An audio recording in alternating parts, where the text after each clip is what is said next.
করে আসো। দুটো বিরিয়ানি কিনলেই একটা বিরিয়ানি ফ্রি।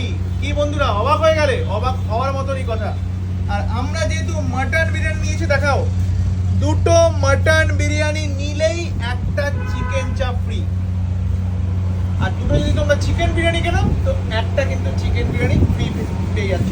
তবে একটাই টার্মস অফ কন্ডিশন আছে, আমাদের ভিডিওটা একটু শেয়ার করে আসতে হবে। এর বাদেও কিন্তু এখানে চাইনিজ আইটেমের বিপুল সমাহার রয়েছে। তো আমরা মেনলি এখান থেকে নিয়েছি।